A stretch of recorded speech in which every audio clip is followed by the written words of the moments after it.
Et donc, quoi qu'il m'arrive, que chaque Africaine et chaque Africain, que chaque pays, chaque peuple, chaque État, chaque gouvernement, sache qu'il doit examiner sa propre conscience et agir en conséquence. Quoi qu'il arrive aux miens et à moi-même, ici en France, où nous avons des droits que je défendrai, car ce sont des droits. Ce ne sont pas des bénéfices tirés de la compassion, de la pitié de quiconque. Si nos droits ne sont pas respectés, que chaque Africaine, chaque Africain, quelle que soit sa position sur la planète, que chaque peuple africain, quelle que soit sa position sur la planète, que chaque gouvernement, que chaque décideur africain examine sa propre conscience et agisse en conséquence. Il faut et il suffit que chacun comprenne que ce pourquoi nous souffrons ici, c'est la respectabilité de l'humanité africaine sur tous les continents à l'instant présent. Et que si nous assumons le rôle de pionnier aux côtés des illustres ancêtres qui nous ont précédés, c'est parce que nous savons que c'est la meilleure façon de préparer le chemin pour nos enfants, nos arrière-petits-enfants, afin qu'ils vivent dans un monde où les vexations, les humiliations, la méchanceté que nous subissons, que nos parents et nos ancêtres ont subi ne leur seront plus opposables.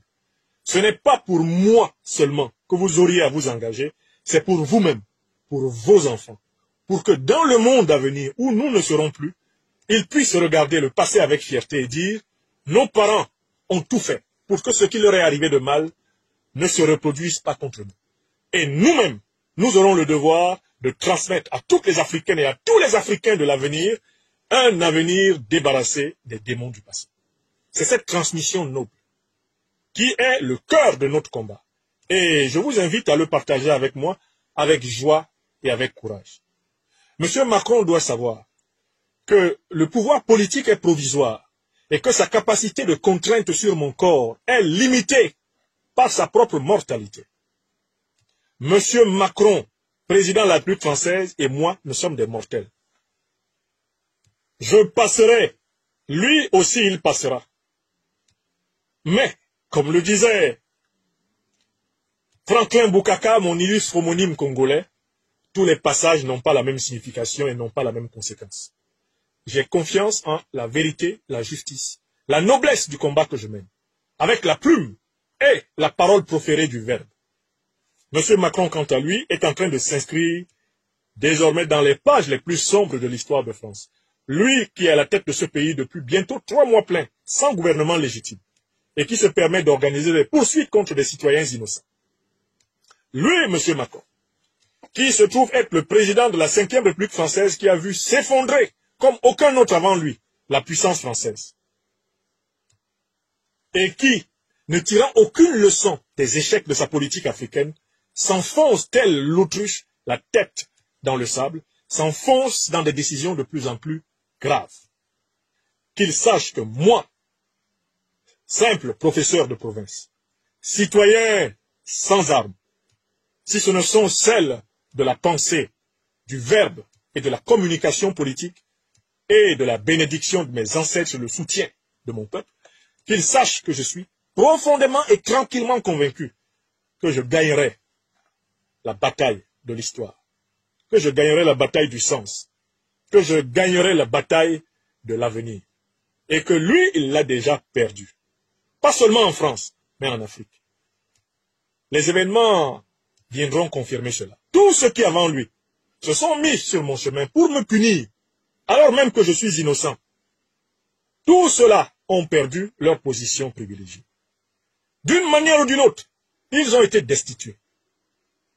Je dis à M. Macron, il y a des individualités historiques contre lesquelles il ne sert à rien de vous acharner, car vous accélérez la loi cosmique. Et c'est par cela que je conclus mon propos. Il y a une loi cosmique qui veille à rétablir les équilibres planétaires, les équilibres universels.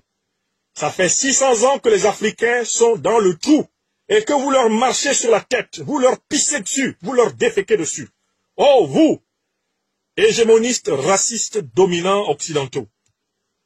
Ce temps qui a duré pratiquement 600 ans, ce temps du séjour du peuple noir dans les enfers de votre domination a pris fin.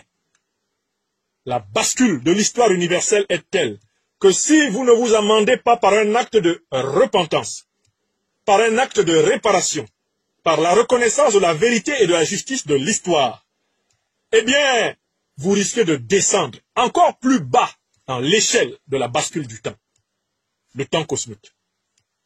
Mes ancêtres Bassa Bantou appellent cette loi Temb Nigné, c'est-à-dire retour à l'envoyeur. C'est la loi de l'action-réaction, c'est la loi qu'on appelle encore la loi du karma. À cette ère symbolique que la littérature ésotérique occidentale appelle l'ère du Verseau, vous devez savoir qu'il ne sert à rien de vous attaquer aux Africains qui se battent pour la récupération de leur souveraineté. Souveraineté individuelle, souveraineté collective, souveraineté historique. Il ne sert à rien de vous battre contre nous parce que nous avons déjà, sur le plan de l'esprit, gagné la bataille.